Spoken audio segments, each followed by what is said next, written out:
I think we have been underestimating Ukraine from the very beginning. It would not surprise me if they were able to do this again. But of course, that'll be driven by opportunity. It'll be driven by how they judge the effectiveness of the current operation. Hello and welcome to Frontline for Times Radio. I'm James Hansen, and today we're talking about the latest on the war in Ukraine and Ukraine's incursion into the Kursk region of Russia. And I'm delighted to be joined by one of our favourite guests here on Frontline, Lieutenant General Ben Hodges. General Hodges served for 38 years in the US Army, commanding in Iraq and Afghanistan, and was Commander US Army Europe from 2014 to 2017. General Hodges, always a pleasure. Welcome back to Frontline. Thank you very much for the privilege. Well, this week of all weeks, it's great to get you on the programme. What is your analysis of Ukraine's incursion into the Kursk region so far? Well, of course, we don't know the objective of their incursion. In fact, we don't know what to call it. Is it an incursion? Is it a raid? Is it an invasion or a new offensive? But regardless, we're not entitled to know the objective. And so any analysis is going to be some speculation. For me, three things really stand out. This operation by the Ukrainians has caught everybody by surprise, including all of us. Not only the fact that it happened and where it happened, but how successful it has been thus far. This, I think, is a result of good analysis by the Ukrainian side. They were able to pick places where they thought they could achieve some success, but also where they could achieve some real effect against Russian infrastructure, both rail as well as their energy infrastructure, and against Russia's ability to launch drones from that region. So that's one thing that stands out for me. The second thing that stands out for me is they have somehow figured out a way to degrade or neutralize Russian drones by creating, it seems like, some sort of a counter drone bubble that enabled them to move a lot of troops, a lot of vehicles deep into Russia, where in the past couple of years, most of them would have been destroyed early on once they revealed themselves. So it kind of challenges the narrative that somehow drones give total transparency over the battlefield. There's no way that armored vehicles can operate anymore. That's obviously not true, either due to Russian incompetence or Ukraine's ability to protect and conceal that. The third thing that really stands out for me is the Russian reaction. It's been slow, somewhat chaotic. As always, when you don't have clearly defined command and control, who's responsible. And here in this area, you've got a mix of border, National Guard, FSB, and regular Army, and local authorities. And it's not clear who's responsible. And so the reaction is unsurprisingly been somewhat chaotic. And of course, the Kremlin is seeking to minimize the effect, characterize it as a terrorist operation, and they don't trust their own generals with good reason. So those are three of the things that really stand out for me thus far. I want to come back to the Russian reaction in a moment. It's interesting you said, General, that obviously we don't know what the objective is from a Ukrainian point of view, but just to invite you to speculate, what do you think it is? I mean, I've heard different theories. Some people say it's about diverting troops, Russian troops, away from the front line in the east. Other people say it's about just regaining the initiative. And other people saying it's actually a message directed at Ukraine's Western allies to go, look, we can, if you back us, we can take the fight to Russia and we can win this. And your fears of escalation are unfounded. So I think every one of the effects that you just described are accurate. These are, in fact, effects that we are seeing. Both, I think the fact that my government, the U.S. government, the British government, and the German government have not been calling for restraint or telling Ukraine, "Hey, you can't do this." Stand fast. The fact that we have still not lifted our restriction on Ukraine using the long-range ATACMS inside of Russia, unfortunately, and then frankly, I was disappointed to see your prime minister also limit or restrict the use of Storm Shadow as part of this. Nonetheless, nobody's calling for restraint like, hey, you got to pull back. That's a good thing, and I think exactly as you say, it does give lie to this narrative that somehow Russia is going to escalate, use nuclear weapons. And this is an operation into Russia, land forces, and they haven't done it. And I think they never are going to do it. So we should stop self-deterring ourselves. Why has the Russian response been so slow? And does it surprise you that here we are over a week into the incursion, invasion, call it what you will, and Ukraine has been able to, so far it appears, consolidate the territory it's taken? I think that the very slow response is due to three or four factors. First, the Russians were caught by surprise, even though, as I have read in open source, that the general staff was beginning to see indicators of some sort of a buildup. Something was going on. But as always has happened in every major strategic surprise involving U.S. forces going back to Pearl Harbor, we don't believe what we're seeing because it doesn't fit what we think should be happening. And so, if that's the case, then you will have you'll achieve surprise. I think that the Russian general staff was seeing things, but it didn't fit what they believed should be happening, or they couldn't believe that Ukraine was actually capable of doing this, and so they didn't believe it. So that's part of it. Then the second part, of course, is look, I was in the Army for a long time. It is hard to move a lot of troops real fast in contested space when you aren't haven't planned for it. I mean, it's not like they have a line of buses and trucks just sitting around waiting to be moved when you've got to gather up forces from somewhere and start pushing them towards to as part of some sort of joined up counterattack. So I would imagine that this is one of the challenges. I mean, even with a very good logistical system, it will take time to marshal enough troops to have real effect. And it's not likely that they would have had a lot of artillery or rocket launchers just sort of sitting around deep inside Kursk in case something like this happens. So it's going to take them a while. And fortunately, they don't appear to have a clearly defined chain of command for who's responsible for this operation. The FSB will be brutal and ruthless, but they also are not organized to run large scale military operations, all the things involved. So I think these have contributed to some of the slowness and the chaotic response. I imagine also that they are having to look real hard at. I mean, you always have to think, how serious a threat is it? I mean, that would be a reasonable thing for the Russian general staff to do, to try and assess, is this something that requires us to pull forces from somewhere else, or is this something that is literally going to run out of gas and momentum, and it'll solve itself? Everybody needs to stay cool. So it could be some of that, and I think they also must be considering the risk to their own energy infrastructure. You know, the large gas hub there, as well as a nuclear power plant that's not too far away.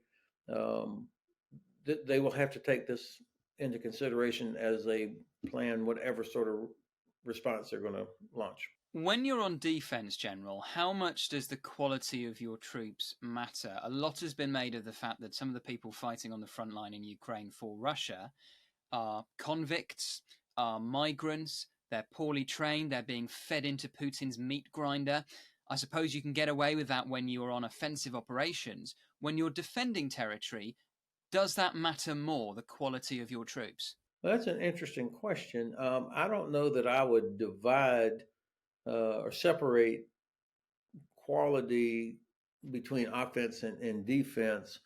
Um, you always want to have well trained, disciplined soldiers that can carry out their tasks, whatever they are. And in the defense, it's not just about digging ditches. It's about putting in mines and obstacles. It's about preparing your artillery and rockets to go against the attacker, and it's about discipline, concealment. All of these things are part of it. So um, certainly you could, if you're desperate and you're trying to stall things until you can get a more joined up response, I could imagine them using people the way you just described, as what we would call a stopgap measure.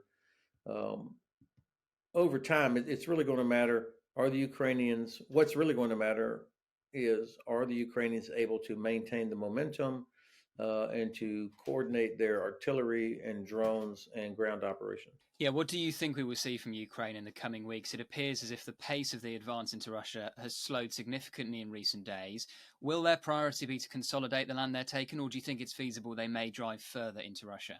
This is where it's important to try and understand what is their objective.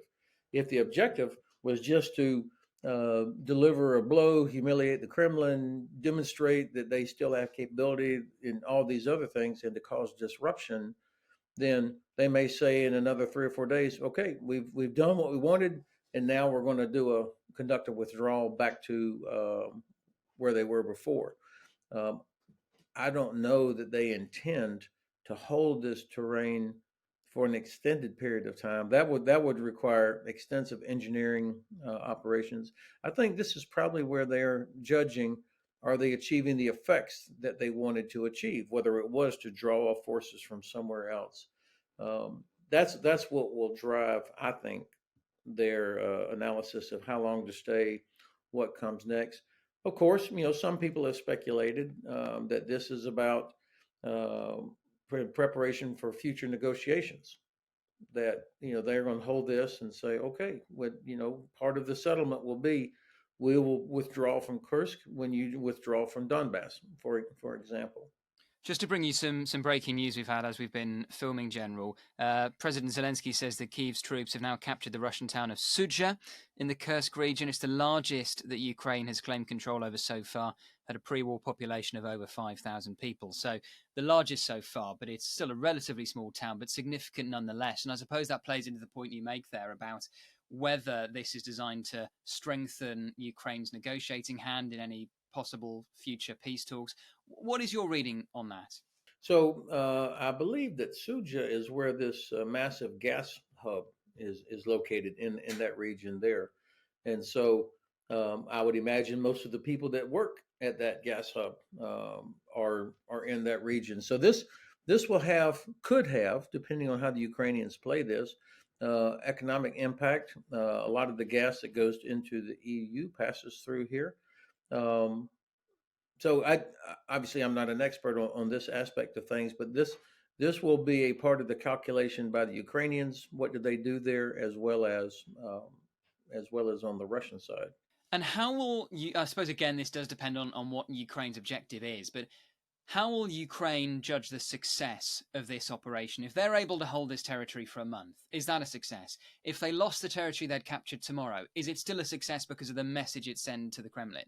Well, the first thing you said is exactly right. We can't judge if it's a success if we don't know what they were trying to accomplish. But for me, from my perspective, if it changes the narrative, all these doomers out there that are saying, "Oh my God, there's no way Ukraine can win. It's inevitable that Russia's going to win," and the doomers who are constantly finding fault with everything that Ukraine does, if this shuts them up, that will be a success. The fact that Russia has not retaliated in some sort of escalatory way because they can't, I think also should help give our leaders confidence that the we should be supporting Ukraine with everything that they need.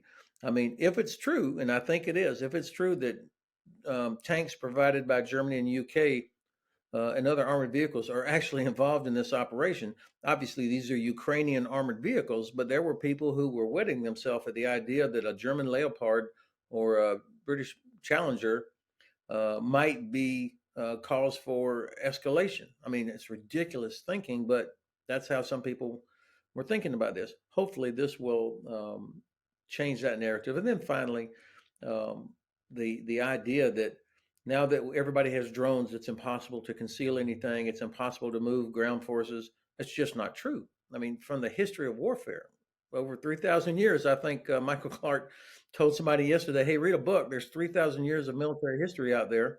Um, every time somebody gets a capability, the other side gets a new capability to counter it. I mean, that's the way it works. And so it's not a surprise that Ukraine may have figured out a way to counter Russia's drone advantage. Do you think it's feasible we may see further incursions by Ukraine along different stretches of the border? Well, I think we have been underestimating Ukraine from the very beginning. It would not surprise me if they were able to do this again. But of course, that'll be driven by opportunity. It'll be driven by how they judge the effectiveness of the current operation.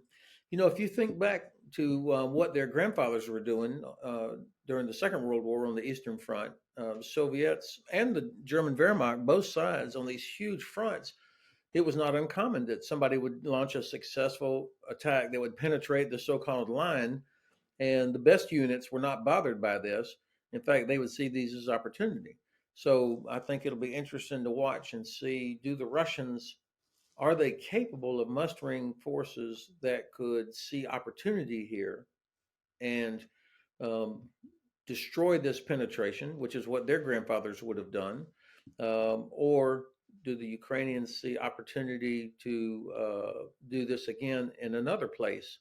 Uh, the whole point being to not just recapture territory, but also to change the momentum, to get the Russians on the back foot. This is, of course, the largest cross border raid on Russia since the Second World War. How humiliating is it for Vladimir Putin? Well, I imagine he is throwing coffee cups around his office right now, aimed at aimed at people that keep bringing him bad news. I would imagine this is very difficult.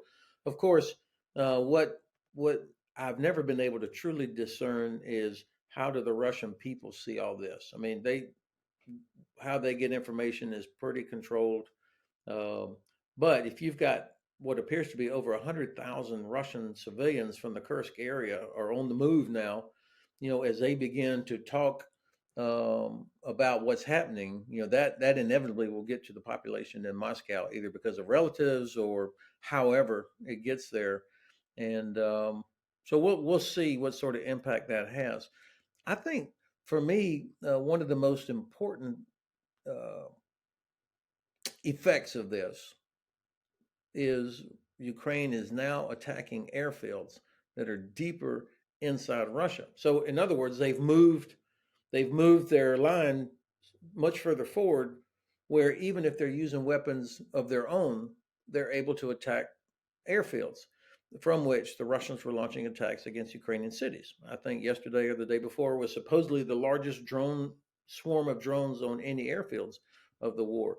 That is significant. That will not only degrade Russian capability, but it also will force them to have to start moving further and further away, uh, complicating their own efforts to attack Ukrainian cities. And again, that strengthens the argument that Ukraine should be allowed to use long range Western supplied missiles inside Russian territory. Do you think it's feasible that maybe the strategy of President Biden and other Western leaders is that now is not the moment to announce that they are giving the green light for such actions? That in the immediate wake of the incursion, it would be seen as too much of an escalation against Russia. But in a few weeks, once the dust has settled, they may move on this because they've seen what's happened with this incursion.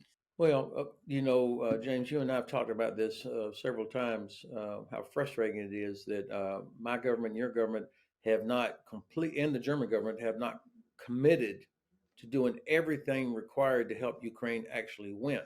I mean, a lot has been provided to keep them in the fight, but we haven't committed to helping Ukraine win, to knock Russia back to the 1991 borders. If we would do that, then I think there would be none of these nonsensical policies about restricting, well, you can't do this, or you can only do a little of this, et cetera, et cetera. I think hopefully, hopefully this will change, of course, in the United States now with President Biden having stepped aside, not running for reelection. I don't know the impact that will have uh, on his thinking. I don't get the sense that he's ready to loosen up now. Um, so I can't predict how this is going to go, but I wish they would commit to helping Ukraine win. That would improve Europe's security environment for decades if Russia were actually defeated. Do you think we may see a fresh wave of Russian mobilization off the back of this? I mean, if Putin is reluctant to divert too many troops from the front line in the east of Ukraine, he's not left with that many other options. Maybe he has to look again at mobilization. All right, another great question. You really should consider journalism as a profession.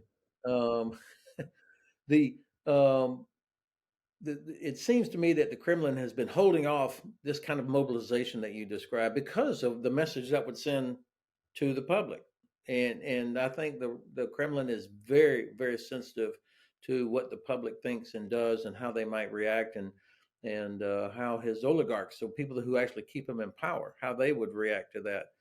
And so, if it's so bad that he has to do a mobilization that touches so much more of Russia, um, that he would really have to have a good narrative to accompany that announcement of why this was necessary. Um, I was just reading earlier today about how the Russian airlines are suffering because they don't have enough people to even serve as pilots or flight attendants, and they're canceling flights left and right.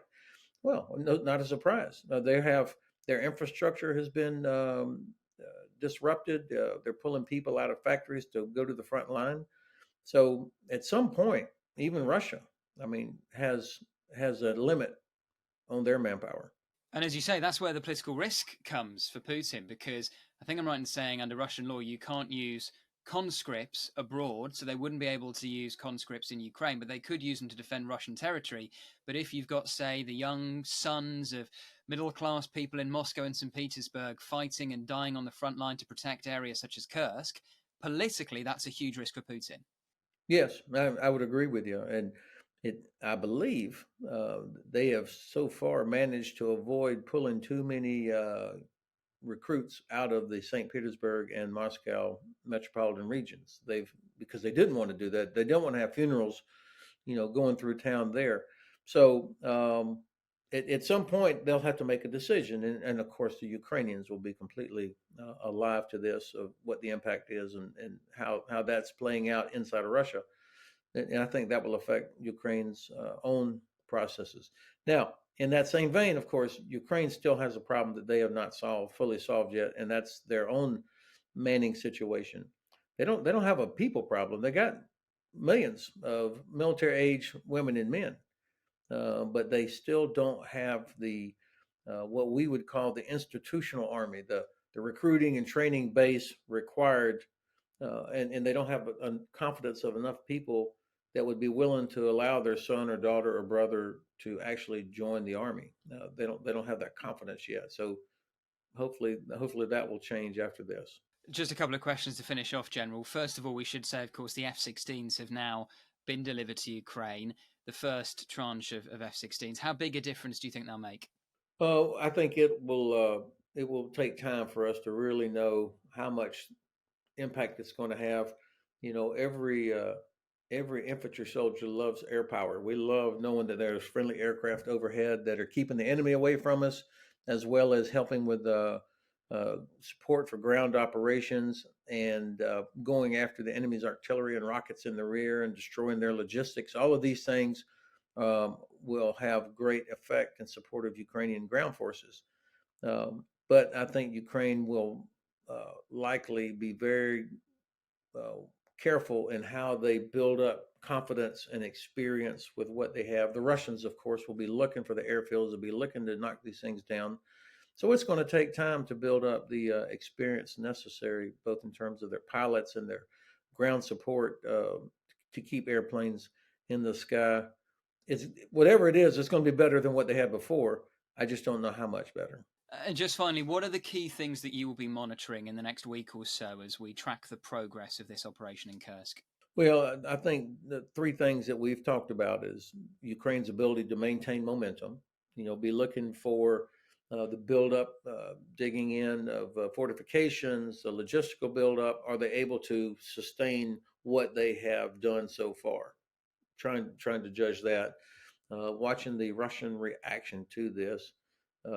Do they try to wipe out the entire salient, or do they just contain it for now because they're more interested in continuing their attacks in the eastern part of Ukraine? And then the third thing, of course, is watching for a reaction from Western governments. Hopefully, we will, even if it's not public, even if we're communicating to Kiev in quietly, hey, we're with you. Keep doing what you want to, and we will find ways to help you keep this going. So I think those are three things that I'll be watching. You know what's interesting, James, though, and then I'll shut up. We have not mentioned the Great Black Sea Fleet even once. I mean, the Russian Navy has been taken out of the equation. They're not even a factor in this war anymore, which is amazing when you think that. I mean, this whole thing really started because Russia wanted to control Crimea. They needed it in order to dominate the Black Sea, and so the loss of so much of their capability, Turkey's continued enforcement of Montreux Convention, which has prevented Russia from bringing in new capabilities. Uh, that Ukraine has changed the character of naval warfare without having a traditional navy. Of course, we're talking about in a specific set of circumstances in the Black Sea region. I think this has been a critical part of Ukraine's overall success thus far. Very briefly, a little bit more breaking news just to get your reaction to. The US has said, according to a White House security spokesperson, they will now give Ukraine more aid in the coming days. John Kirby said the aid will be provided in additional security packages, but he hasn't provided any further details about how much the assistance is worth or what is included in the package. So that remains to be seen. But your initial reaction to that? Well, it's a plus, whatever it is. I would imagine it's ammunition, air defense, those kinds of things. But um, I don't know. But at least it's a plus. And these kind of things, of course, whatever's being announced, it'll be weeks before it actually arrives, probably. So the war is going on in places other than just Kursk, of course. General Ben Hodges, it's always a pleasure. Thank you so much for joining us today on Frontline. I always enjoy it, James. Thank you.